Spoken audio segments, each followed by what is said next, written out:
Hello प्यारे दोस्तों, आज आपके सामने एक बहुत ही इंपॉर्टेंट सूचना आपके आईटीबीपी के एग्जाम के लिए, जो कि आईटीबीपी एग्जाम आपकी उसका नोटिफिकेशन आ चुका है और फॉर्म भी उसके अप्लाई होना शुरू हो गए, डेट उसकी शुरू हो गई। तो आइए जानकारी, उसकी पूरी जानकारी इस फॉर्म के विषय में लेते हैं कि फॉर्म कब से भरे जाएंगे, क्या फीस है, क्या एज है, क्या सिलेबस है, तो उससे जुड़े हुए सारे आपके क्वेश्चन। तो आइए देखते हैं हम लोग।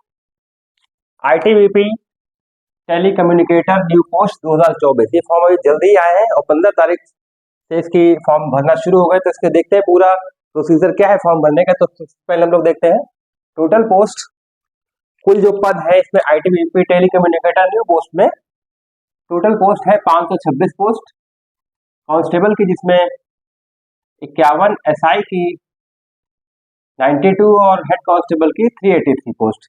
ये आपकी टोटल पोस्ट है ये। और उसमें जो अप्लाई करने की डेट है वो 15 नवंबर से लेकर 14 दिसंबर 2024 तक है डेट। और इसमें जो फीस का स्ट्रक्चर है, ये सारी जानकारी आपको इसमें मिलेगी। देखिए फीस का जो स्ट्रक्चर है, फीस का स्ट्रक्चर क्या है। देखिए एसआई के लिए जनरल, ओबीसी, ईडब्ल्यूएस के लिए 200 रुपए और अदर्स 0। अदर्स में आपके एससी, एसटी और महिलाएं यानी फीमेल आएंगी, उसके लिए 0 होगा। तो फीस का स्ट्रक्चर जनरल, ओबीसी और ईडब्ल्यूएस 200 रुपए और महिलाओं यानी फीमेल्स और अदर्स के लिए 0 रुपीज। और कांस्टेबल और हेड कांस्टेबल के लिए जनरल, ओबीसी, ईडब्ल्यूएस के 100 रुपए, अदर्स के लिए 0 रुपए। एज लिमिट की अगर बात करते हैं हम लोग, तो एज लिमिट में 9/9/2022 को आपकी एज पूरी होनी चाहिए। तो एसआई और हेड कांस्टेबल के लिए जो एज है वो 18 से 25 है और जो कांस्टेबल के लिए एज है वो 18 से 23 है। और जो उम्र में छूट की सीमा है, उम्र में छूट की सीमा ओबीसी के लिए 3 वर्ष, एससी एसटी के लिए 5 वर्ष। अगर आप ओबीसी हैं तो इसमें आपको एसआई और हेड कांस्टेबल में आपका 28 हो जाएगा ओबीसी के लिए, और आप अगर एससी एसटी तो उसमें 30 हो जाएगा। कांस्टेबल में बात करें तो अगर आप ओबीसी है तो 21, और अगर आप एससी एसटी तो आपका 3 वर्ष उसमें 5 वर्ष में ऐड कर दीजिए तो हो जाएगा 28। तो आपका ये उम्र का क्राइटेरिया है, आपका एज का क्राइटेरिया है ये। और क्वालिफिकेशन की अगर बात करें हम लोग, तो क्वालिफिकेशन कांस्टेबल के लिए 10th पास है और हेड कांस्टेबल के लिए 12th पास, और जो उसमें मेन है वो पीसीएम होना चाहिए। पीसीएम आपका 45% आपका पास होना चाहिए। और अगर ये नहीं तो आप आईटीआई अगर आपका है तो भी आप ये फॉर्म भर सकते हैं। अगला एसआई के लिए, एसआई के लिए क्या, एसआई के लिए आपको ग्रेजुएशन या स्नातक होना बहुत जरूरी है।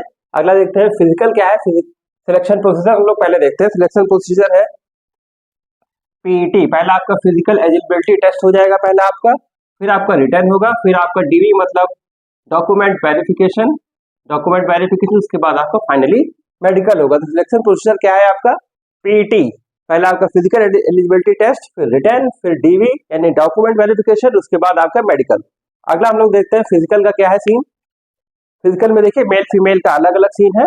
तो हाइट जो मेल की है वो 170 सेंटीमीटर, और अगर एसटी है आप तो 162.5 सेंटीमीटर आपकी हाइट होनी चाहिए, और फीमेल में 157 हाइट, एसटी के लिए 150 हाइट। चेस्ट की अगर बात करें तो 80 से 85 सेंटीमीटर ये आपका चेस्ट होगा, और एसटी है अगर तो 78 से 83 सेंटीमीटर आपका चेस्ट होगा। यहाँ पर ये डैश रहेगा। अगर रेस की बात करें तो जो एसआई के लिए है वो रेस, उसमें डबल है, 2 प्रकार की रेस है।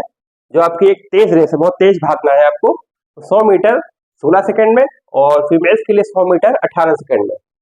2 रनिंग है, 1.6 किलोमीटर 7.5 मिनट में, और 800 मीटर 4.45 मिनट में। ये आपकी रेस होंगी एसआई के लिए। और हेड कांस्टेबल में केवल रनिंग है, जो आपका हेड कांस्टेबल है केवल उसमें रनिंग है, केवल उसमें दौड़ना है। और हाई जंप की अगर बात करें तो 3.5 फीट, और महिलाओं के लिए 3 फीट। लॉन्ग जंप की बात करें तो 11 फीट, और महिलाओं के लिए 9 फीट। तो ये बहुत ही बढ़िया आपके लिए पोस्ट आई है। सैलरी की अगर बात करें तो सैलरी कांस्टेबल के लिए 21,700 से 69,100। अगर आपकी ग्रॉस सैलरी की बात करें तो लगभग 30,000 प्लस बनेगी कांस्टेबल की। हेड कांस्टेबल की बात करें 25,500 से 81,100, जिसमें ग्रॉस सैलरी लगभग बनेगी वो 35,000 प्लस बनेगी। एसआई की बात करें तो 35,400 से 1,12,400, इसमें जो ग्रॉस सैलरी लगभग बनेगी वो लगभग 45,000 प्लस बनेगी। अगर सिलेबस की अगर हम लोग बात करते हैं तो सिलेबस हम लोग देखते हैं कांस्टेबल के लिए 100 प्रश्न 10th स्टैंडर्ड के आएंगे, 10वें लेवल के आएंगे, और वो 100 अंकों के होंगे। इंग्लिश और हिंदी 20 प्रश्न 20 अंक। जीए मतलब जनरल अवेयरनेस, मतलब आपका ये आपकी जीके वगैरह तो 25 प्रश्न 25 प्रश्न अंक। आपकी रीजनिंग एबिलिटी आर मतलब रीजनिंग एबिलिटी 25 प्रश्न 25 अंक। क्वांटिटेटिव आपकी एप्टीट्यूड यानी मैथ्स आपका 30 प्रश्न 30 अंक। ये आपके कांस्टेबल का क्राइटेरिया है सिलेबस का।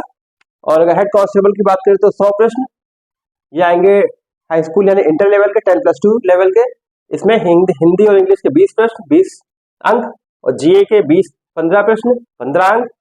रीजनिंग के 15 प्रश्न 15 अंक। फिजिक्स केमिस्ट्री मैथ फिजिक्स के 20 केमिस्ट्री के 10 मैथ के 20। तो आपके 100 प्रश्न 100 अंक ये आपके हेड कांस्टेबल के लिए है। और एसआई की अगर बात करें हम लोग तो जनरल हिंदी और इंग्लिश 30 प्रश्न 30 अंक। रीजनिंग 35 प्रश्न 35 अंक। सॉरी ये जीके रीजनिंग 35 प्रश्न 35 अंक। और आपका सेकंड जो आपका पेपर होगा वो फिजिक्स केमिस्ट्री मैथ टेलीकम्युनिकेशन इन सबको मिला के वो भी आपका 100 प्रश्नों का होगा, उसमें भी 100 अंक होंगे। तो निश्चित रूप से आपके लिए बहुत बढ़िया वैकेंसी है। आप बिल्कुल लगे रहिए, एग्जाम देते रहिए और तैयारी करते रहिए, आपको जरूर सिलेक्शन होगा। अगला वीडियो आपको नोटिफिकेशन का जल्दी मिलेगा। जय हिंद जय भारत।